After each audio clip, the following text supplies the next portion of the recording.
16 years after the 26/11 Mumbai terror attacks, Tahawwur Rana, one of the key conspirators, was finally extradited to India from the United States to face trial. A Delhi court has now sent the Mumbai terror attack case accused Tahawwur Rana to 18-day NIA custody hours after he was extradited from the United States. He's currently being lodged at the NIA headquarters in New Delhi. Anushka Garg has been tracking the finer developments for us. She joins us live at the moment. Anushka, so Tahawwur Rana faces charges under UAPA, waging war against India, murder, conspiracy. Take us through what exactly investigators are hoping to uncover now. That's right, Parmeshwar. Tahawwur Rana did play a key role in the 26/11 attacks. We do know that the, conspirator number one, who was David Headley, he was also in fact giving logistics and finance with the help of Tahawwur Rana. Tahawwur Rana was the person who gave him the cover of First Immigration Center, whose office is in Tardev in Mumbai. And we are also seeing that finally, after many years, he has returned back to the Indian soil. The NIA had yesterday made a legal arrest. His medical was done. He was produced to the NIA court, and a special prosecutor was in fact also appointed to manage all of these cases. And now we are seeing that the NIA has taken him to for an 18-day custody. Now many of the questions will be asked from him. He will be asked as to what kind of a role did he play, how did he manage to get that amount of money to finance the terror attack, and also how was he using the cover of the immigration center, which helped David Headley to in fact walk around in India and do recce of several different locations. He will also be taken to the locations where he himself went with his wife, such as Hapur, Agra, Jaipur, and several different locations also, which is in fact right now being questioned as to what kind of a role he was playing. Now remember, David was a very active conspirator in this whole matter, and Tahawwur Rana was the person who in fact gave him the cover. Right now we're just outside the NIA headquarters. We'll also show you some visuals from out here. This whole area has been cordoned off. The whole roads that are connecting to this particular area has been blocked. The metro station and the gate of Jawaharlal Nehru Stadium has also in fact been closed. There is a heavy security deployment, not just from Delhi police but also paramilitary force, CISF. Every police officials can be seen here working for the security. But also we are seeing the kind of developments that are in fact taking place. The main agenda of the NIA will be to uncover how David Headley managed to get in touch with Tahawwur Rana, and how Tahawwur Rana in fact helped him come inside India and plan such a big terror attack on different locations. And that is what we are getting to know, that he will be taken to different locations. He will be asked as to what role the Pakistani army, Lashkar-e-Taiba, which is said to be the organization that they were connected to, all of them were playing in this whole terror attack. And that is why the whole investigation and questioning is going on. We know that he is a very hardened terrorist. It will not be quite easy for the NIA also to uncover the truth from him. But the step is in fact going on. David Headley did say that he was suffering from Parkinson's disease. He was having abdominal aneurysm, and his cognitive abilities are declining. But we have to wait and see what kind of a truth can be uncovered. And this is a massive step for India in fighting the terror attack against the country. Over to you. Anushka, thanks so much for joining us with the latest developments. The other crucial story we're tracking: US stocks have tumbled as euphoria over US President Donald Trump's 90-day tariff pause faded amid continued uncertainty and his escalating trade war with China, of course. The S&P 500 fell 3.5%, and the dollar in fact had its worst day since 2022, as the White House said tariffs on Beijing now total 145%. New data shows that inflation eased in March. It wasn't enough to impress investors, though, who are sobering up and realizing that the US-China food fight will probably get worse before it gets better. This is what some analysts are arguing. Some traders, meanwhile, say the coast is not all clear. Meanwhile, I must also mention that some major Asian financial markets have opened lower after Wall Street stocks resumed their slide. But to take this further and for further clarity regarding the global ramifications, we have with us emerging markets expert Jeffrey Dennis. Mr. Dennis, thanks so much for making time for us. The sell-off suggests that market volatility will persist. This is what many experts are arguing, since it indicates that the US's effective tariff rate still is at the highest level since at least 1934. What's your take, sir? Oh, I think that's absolutely right. I think the volatility is going to continue. Some of the technical guys would say that when you get a huge rally like you had the prior day, you'll always get some sort of pullback, a natural pullback of about a third. Now, this is a bit more than a third, but I think this sort of pullback that we've had today was to be entirely expected. And I think from a fundamental point of view, it was, as you've said already, the realization from the markets and from investors that although there's relief over the reciprocal tariffs being put on hold for 90 days, there is still a large number of countries, by definition, facing a 10% tariff, which is unfortunate. And of course, meanwhile, the China trade war, it just get ratcheted up. Frankly, 145% tariffs on China is kind of ridiculous as far as I'm concerned. So the trade war is not over. We had a euphoric day. We've pulled back a bit, and now I guess we're waiting to see what the macro fallout will be and to see what President Trump might do next. Right, just to delve deeper into the 145% tariff on Chinese goods, sir, how sustainable is this escalation without triggering a full-blown recession? I don't think it's sustainable at all. And I mean, you said in your intro that these are the highest levels of tariffs we've had since the 1930s. And of course, there are several reasons why we had the Great Depression in the 1930s. Tariffs was one of them, although poor monetary policy by the Fed was another. But I think we are in a situation now where you're going to see a sharp increase in the price level in the US because of all the tariffs for a period of time. Whether that follows through to inflation over a sustained period will depend on such things as wages and the ability of companies to pass those price increases on. But at the end of the day, it's going to simply increase recessionary trends. The Fed will find it very difficult to do anything on interest rates at the moment. Meanwhile, huge uncertainty on the consumer confidence front and also on corporate confidence. So I think the more these tariffs are ratcheted up, and we've got to see also what happens in 90 days with the reciprocals, I think the greater the risk of recession. I still believe the risk of recession in the US is probably slightly more than 50%. In fact, JP Morgan had said that it's around 60%, but Wall Street, as we know, has just had one of its worst days this year. Is this a short-term tremor then, sir, or signs of deeper cracks within the US economy? I think it's not a short-term tremor. I think the US market is going to remain under pressure for a period of time. I think what you need to stabilize the US market is actually an end to the tariff escalation, number one, and goodness only knows when that'll happen. And number two, to get the US economy, to get the market stabilized in the medium term, you need to know the US economy is okay. Of course. Now, what could they do to stabilize the US economy? Well, frankly, if the government continues to effectively put more and more tariffs on foreign goods, that's going to make it very hard to stabilize the economy. Of course. There is no room to speak of for fiscal action, although there is a very, very big bill going through the House of Representatives right now. And of course, I think at the moment, the Fed doesn't have a lot of room to reduce interest rates. So it's not quite clear what they can do to shore up the economy, short, of course, of actually, abandoning this frankly mad trade war. In fact, the European Union has paused its retaliatory tariffs, and the United Kingdom, meanwhile, is pushing for a deal. Many say that global partners are actually trying to sidestep Trump's unpredictability. But Jeffrey Dennis, thank you so much for joining us with your views. Really appreciate your time. Meanwhile, the Canadian Prime Minister, Mark Carney, has said that Donald Trump's 90-day pause on reciprocal tariffs marks a welcome reprieve for the global economy.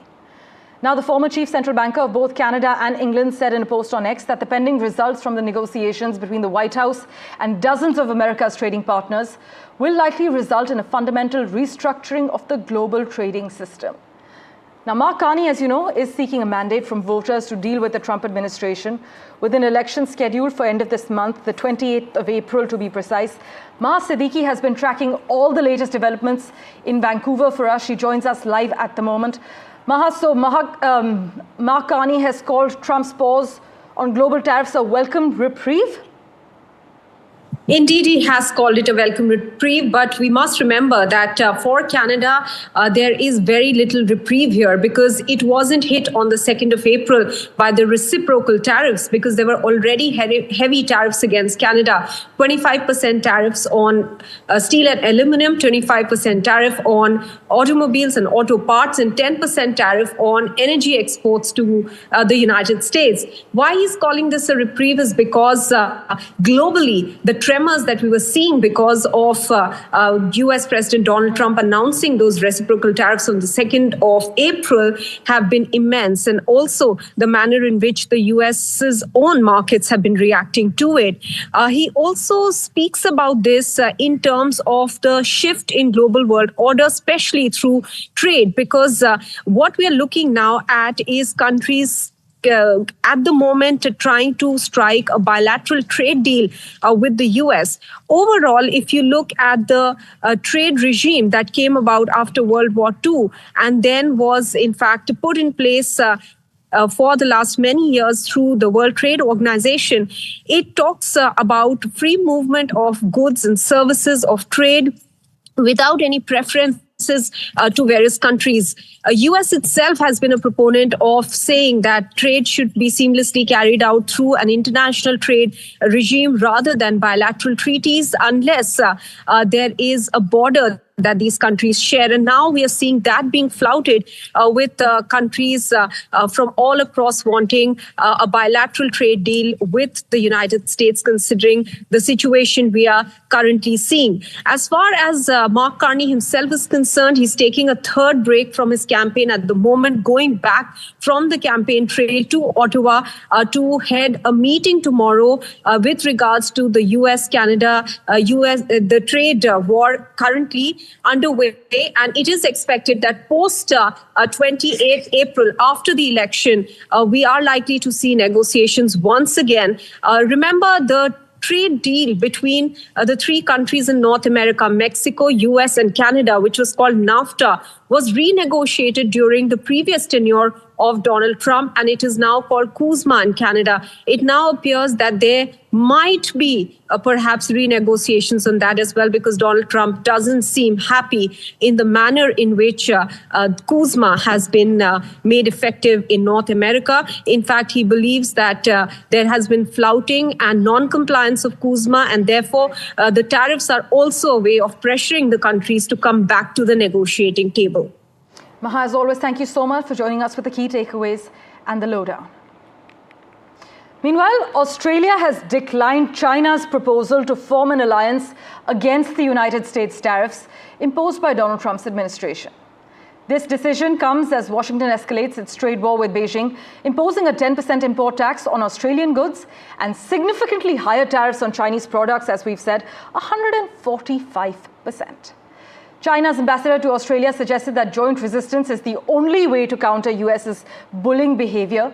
However, Australia's Prime Minister has clearly said that his country will prioritize its national interests, speak for ourselves, and not align with China's stance. With that, let's turn our attention now to the United Kingdom, where Britain is actually considering deploying troops to Ukraine for 5 years under plans being discussed by allies. This as per a report by The Telegraph. Military chiefs want the deployment to help train and also reconstitute the Ukrainian army to prevent Putin from mounting another invasion. A scheme for a phased withdrawal was raised in the discussions being led by Britain and France, were given to understand, over a coalition of the willing to uphold any post-conflict peace agreement. And in staying with updates from the United Kingdom, well, London, once a global magnet for the wealthy, is witnessing a mass exodus of millionaires. In fact, over 11,000 millionaires left the British capital between January and December, according to a new report by Henley & Partners. Millionaires are fleeing London as we speak, not by handfuls or dozens, but by the thousands. Most of them settle either in Asia or America, and I'll tell you why this is significant. Though this has been happening for a few years now, what is worrisome is that the frequency and the scale of the exits have risen exponentially. Data collected annually by wealth advisory firms suggests that some of the more prominent reasons behind this exodus from London are ever-increasing taxes, failure to fully recover from the 2008 financial crisis, and of course Brexit, Britain's decision to separate itself from the rest of Europe. News and updates continue in a moment right after this very short break. Do stay tuned.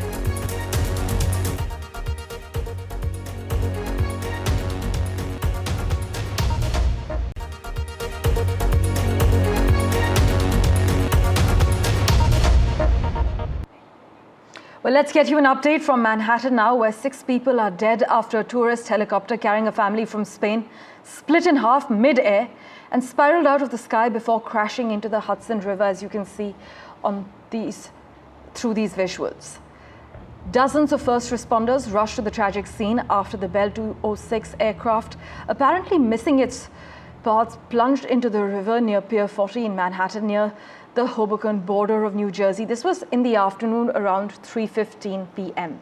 The head of the Spanish branch of the tech company Siemens and his family were identified as 5 of the victims who were killed.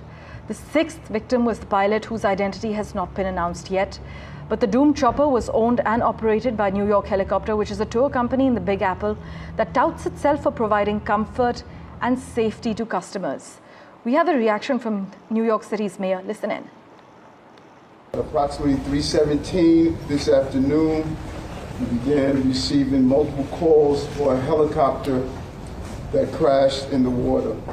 These calls generated the response of many agencies, as Deputy Mayor Daughtry stated, including FDNY, NYPD, the Port Authority, and our Jersey partners, the police officers in Jersey as well, and the Coast Guard. 3 adults and 3 children were on board a Bell 206 helicopter that had left from the downtown skyport just about 3 p.m.